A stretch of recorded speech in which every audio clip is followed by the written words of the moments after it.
Buenos días, saludos a todas y a todos los que nos escuchan. Voy a permitirme retirar la mascarilla para comunicarnos mejor. Este instrumento tan importante en este momento de la pandemia. Nunca debemos dejar de usar la mascarilla.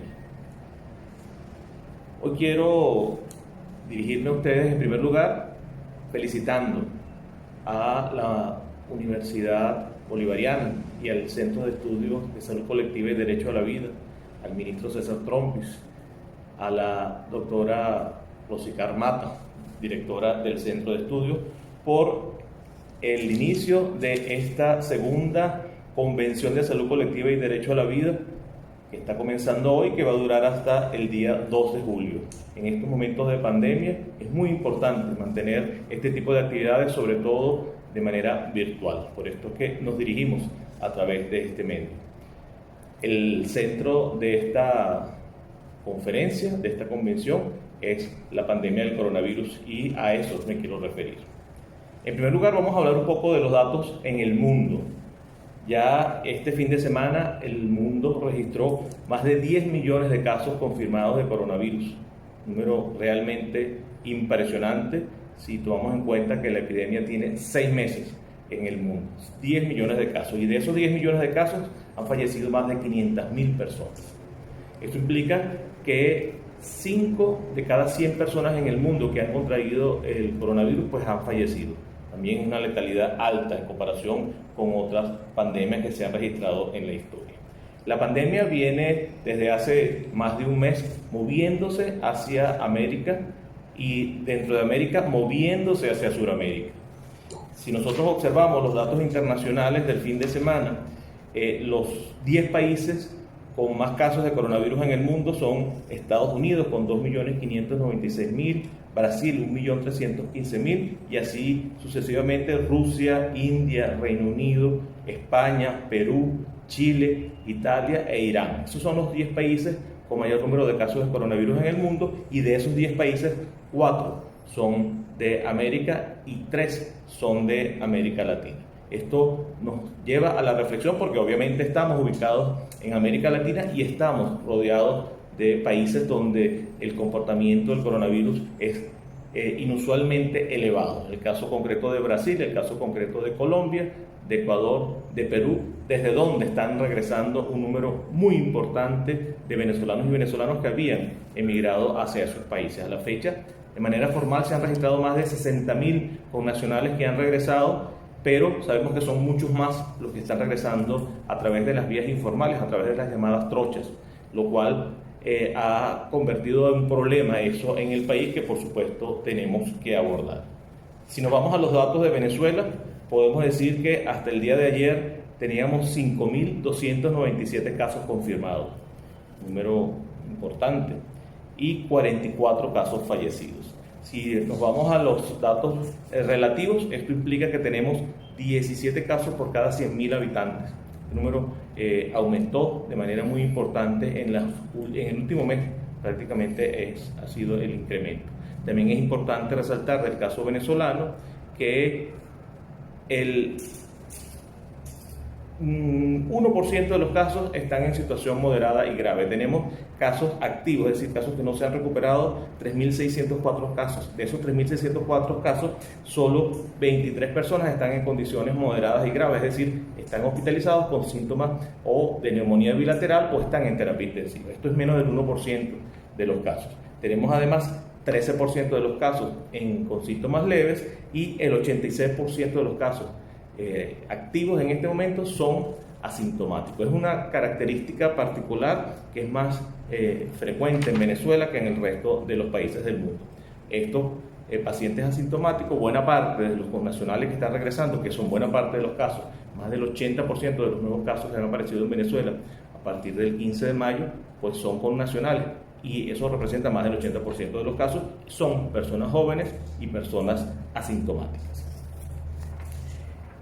También es importante destacar que en Venezuela habíamos mantenido, como ustedes saben, una curva aplanada de casos que tendían realmente ya a la disminución. Sin embargo, es a partir del 15 de mayo cuando comienzan a incrementarse paralelamente al incremento del retorno de los connacionales a partir de recrudecimiento de la situación del coronavirus en países como Brasil, Colombia, Perú, Ecuador, también Chile, muchos de esos países donde nuestros connacionales están presentes.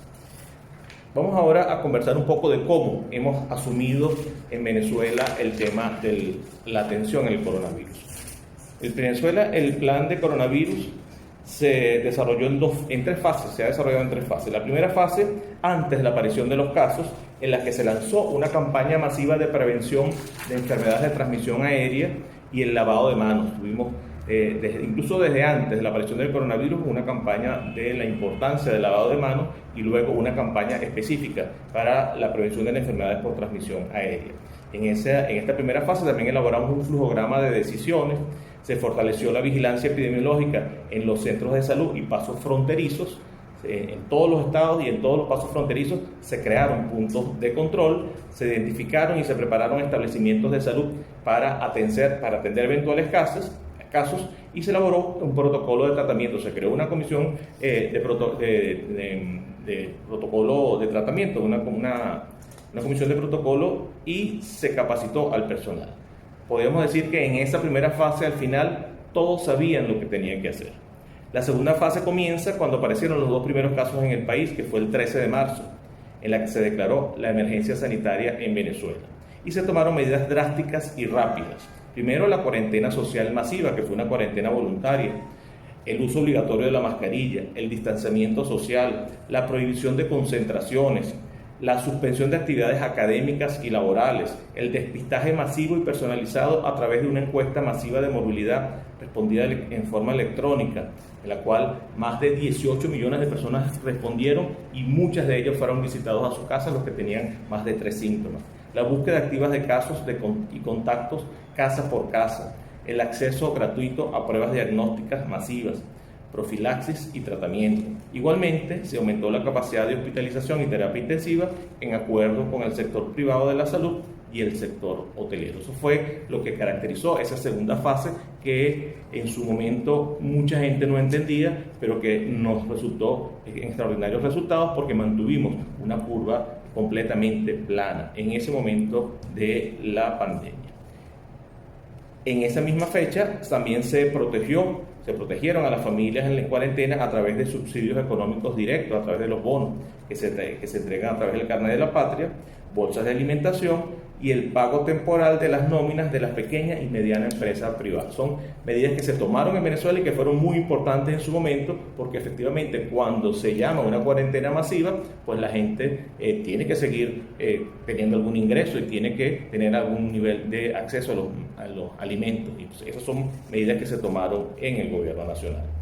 La tercera fase es la que estamos actualmente, que es la fase de flexibilización controlada y vuelta a la normalidad relativa. Es una fase que comenzó de manera ya más reciente y que está en pleno proceso de evaluación con sus análisis periódicos. De manera diaria y de manera semanal se ajusta esta fase de flexibilización, donde se ha vuelto a la actividad en algunas áreas económicas. Todas estas acciones que hemos realizado en Venezuela, por supuesto, se están haciendo dentro de grandes dificultades económicas.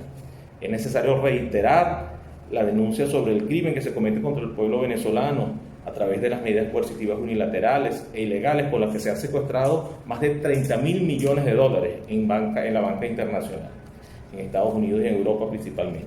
Esto, por supuesto, ha generado dificultades que todos hemos conocido y sufrido para el acceso a alimentos y medicamentos. Y a esto se le suma un nuevo intento de desestabilización política y social. Como ustedes saben, en plena pandemia hubo un intento de golpe de Estado en Venezuela, por supuesto auspiciado por el gobierno norteamericano. El presidente Maduro ha insistido en muchísimas oportunidades en hacer un llamado al cese de todos los conflictos y a lograr un acuerdo mundial para alcanzar la paz. No puede haber salud si no hay paz. Otra cosa que las que quiero conversar, ya concretando un poco más en el tema, es lo que ha pasado con el coronavirus en el último tiempo. Es importante saber que la clave principal para atender y abordar el coronavirus ha sido la prevención y siempre ha sido la prevención. Pero la prevención comienza con la conciencia. Creo que en este momento tenemos que hacer un llamado especial a la conciencia de todas y todos los venezolanos, de todas y todos los que habitan en nuestra hermosa patria. Porque solamente con conciencia podemos lograr que las medidas preventivas las hagamos con sentimiento, con conocimiento. Para nosotros eso es fundamental y muy importante. Voy a hablar un poco acerca del coronavirus y algunos avances que son importantes conocer. El coronavirus, como todos los virus, es un microorganismo sin células. Él no tiene células, por lo tanto, para reproducirse debe entrar en las células de otro ser vivo. Todo coronavirus, todo virus, para poder reproducirse y replicarse, busca una célula. En este caso, el coronavirus, esta nueva cepa del coronavirus, que fue una mutación de cepas anteriores, apareció en diciembre, como sabemos, en China, en la población de Wuhan, ahora apareció y se reproduce en el ser humano. No se puede reproducir el coronavirus si no hay personas. Si no hay personas en el ambiente, no se reproduce. Y esta es una de las razones de la efectividad de la cuarentena. Mientras no haya personas en la calle, pues el coronavirus no coloniza nuevas personas, no infecta nuevas personas, no contagia nuevas personas y por lo tanto reduce el número de casos. El coronavirus viaja y se reproduce dentro de las personas. Cuando entró por primera vez a Venezuela, entró dentro de personas que viajaron desde Europa, y esas personas en Europa a su vez estuvieron en contacto con personas que viajaron desde China. Es decir, el coronavirus no viaja solo de continente a continente y no entra al país solo, entra dentro de las personas. El coronavirus tiene afinidad y se reproduce inicialmente en las mucosas de la parte interna de la nariz y la boca. Ahí tiene receptores, allí penetra y allí se reproduce inicialmente. Por eso es que los primeros síntomas son síntomas del sistema respiratorio aéreo superior. Pero no solamente el coronavirus afecta a esa zona, sino que tiene afinidad y hay receptores para su entrada al organismo en los pulmones, en los riñones, en el corazón, en el intestino y en el cerebro, en estos últimos con mucha menor proporción, pero efectivamente puede tener efectos en todos estos órganos. En la garganta, donde se reproduce, puede ocasionar tos, fiebre, dolor de garganta, estornudos. Pero cuando ya se hace sistémico y pasa al resto del cuerpo, empieza el malestar general, dolor de cabeza. Todo esto activa mecanismos naturales. El organismo, el ser humano, el cuerpo humano está dotado de una capacidad para responder de manera inmunológica contra cualquier agente agresor, en este caso el coronavirus, y en la mayoría de los casos lo vence. Pero en algunos casos donde esto no se logra, comienza el virus a descender y a hacer síntomas respiratorios importantes. Empieza dificultad para respirar, dolor en el tórax e infección en ambos pulmones. Lo característico del coronavirus, como sabemos, es una neumonía bilateral cuando ya afecta a los pulmones. En la mayoría de los casos, o no hay síntomas, o los síntomas son muy leves porque el organismo propiamente lo combate y lo elimina. Pero cuando hace efecto, sus primeros síntomas son respiratorios. Y esto puede generar formas moderadas y graves de la enfermedad cuando afecta a ambos pulmones. Es importante recordar que el virus entra y sale del organismo principalmente por la nariz y la boca, por la vía aérea. Cuando está en el aire, puede entrar fácilmente mientras respiramos.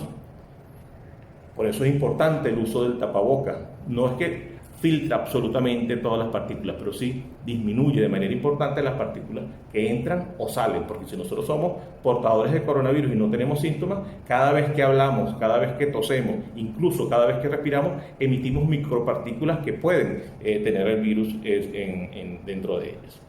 También este virus puede caer en superficies, y estas superficies, cuando las tocamos y luego nos llevamos las manos a la cara sin lavarlas, pues entonces podemos acercar los virus a la vía respiratoria y eso facilita el contagio.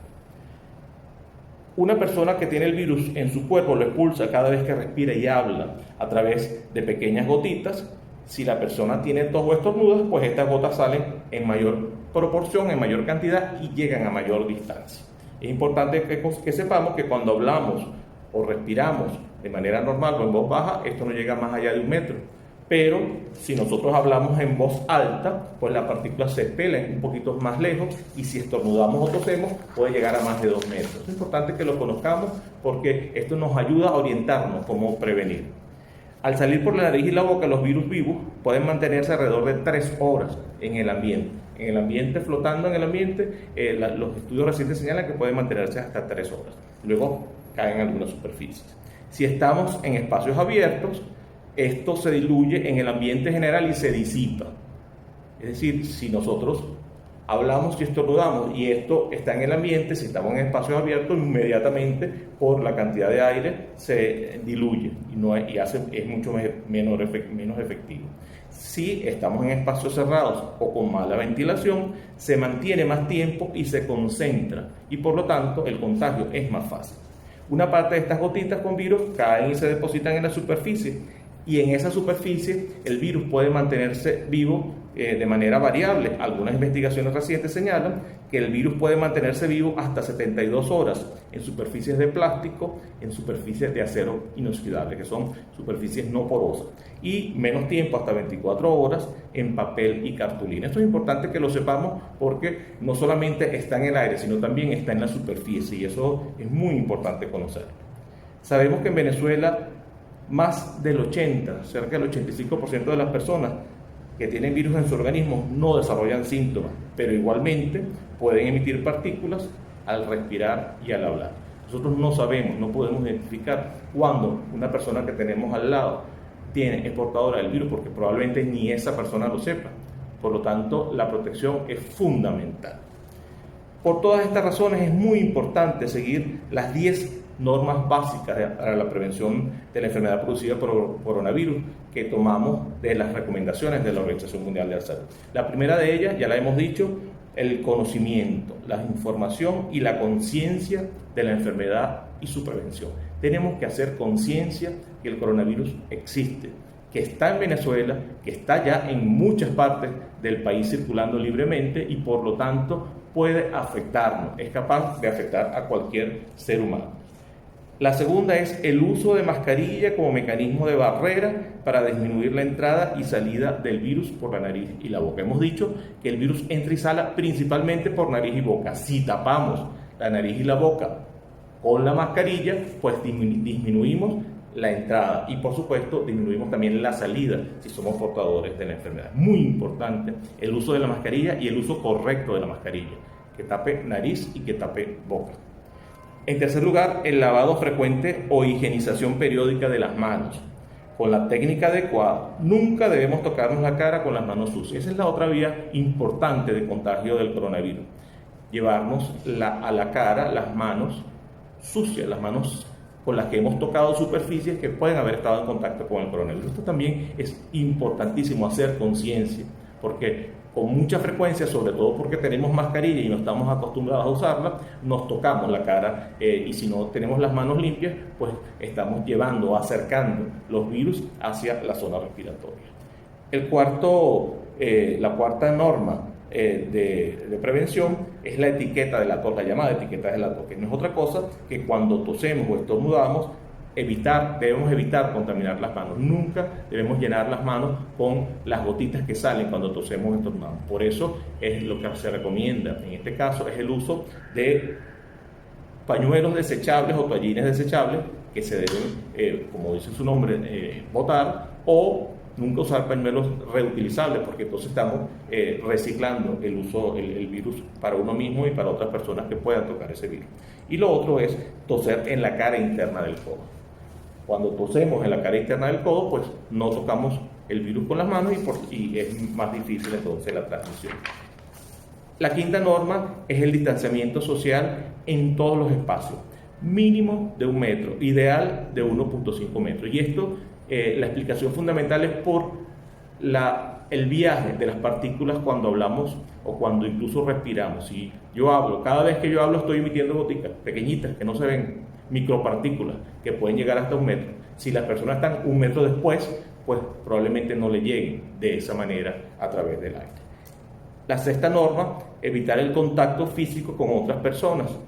Mientras menos toquemos a otras personas, por supuesto, eso no se puede hacer en casa con nuestros familiares directos, pero bueno, en la calle, evitar el contacto físico con las personas en la calle, practicar formas de saludo sin dar la mano, sin dar besos. Nosotros, como buenos latinos, al fin estamos muy acostumbrados a tocarnos, a darnos las manos, a abrazarnos, a darle un beso, pero eso debemos evitarlo en momentos de coronavirus. En séptimo lugar, mantener una buena ventilación, de preferencia ventilación natural en todos los ambientes. Nosotros tenemos que propiciar las actividades al aire libre, las reuniones al aire libre.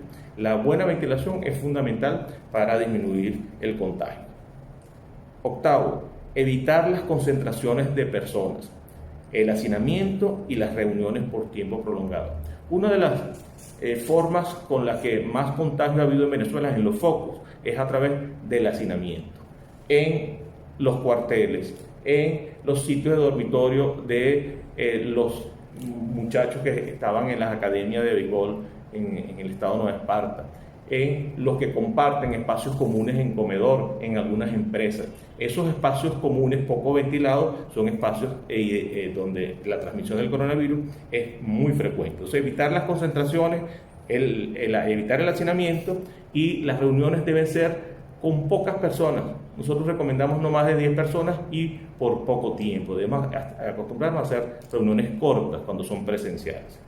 Noveno, limpieza periódica de los ambientes y las superficies con agua y jabón. El jabón es suficientemente potente para eliminar el virus, pero si no, podemos utilizar soluciones con hipoclorito al 0,1% o de alcohol al 70%, que son un poquito más costosos, pero tenemos que limpiar las superficies de trabajo, por lo menos 2 veces al día, y en la casa igualmente.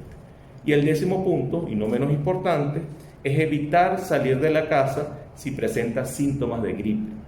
Si aparece dificultad respiratoria, dolor torácico, fiebre no controlable o gran decaimiento, o la gripe se prolonga por más de 3 días, hay que buscar ayuda médica. Si tenemos gripe, no salgamos de casa. No sabemos si tenemos coronavirus. Tenemos que estar muy pendientes, cuidarnos a nosotros mismos y cuidar a los que viven con nosotros. Como sabemos, no lo mencioné, pero lo recuerdo ahora, las personas más susceptibles, las que con más frecuencia se complican, son las personas adultas, mayores de 65 años, dice la literatura. En Venezuela, los mayores de 55 años, la edad un poquito más baja, y además personas que tengan alguna comorbilidad, como diabetes, como hipertensión, como enfermedades pulmonares, asma, por ejemplo, personas con hábitos tabáquicos, personas con enfermedades que comprometen su inmunidad, por ejemplo, como cáncer y otras enfermedades que comprometen la inmunidad, son personas más susceptibles. A esas personas hay que cuidarlas especialmente, porque si esas personas se infectan, tienen más probabilidades de tener una enfermedad con curso moderado o grave, incluso fallecer. Así que tenemos que cuidarnos y cuidar a todos los que están con nosotros. De todas y todos depende que logremos vencer de manera exitosa esta terrible enfermedad que tanto daño ha hecho a la humanidad y tantas muertes ha costado a la humanidad. Contamos con la activación de todas y todos. Juntos, gobierno y pueblo, venceremos. Saludos a todos y abrazos virtuales. Éxitos en la jornada.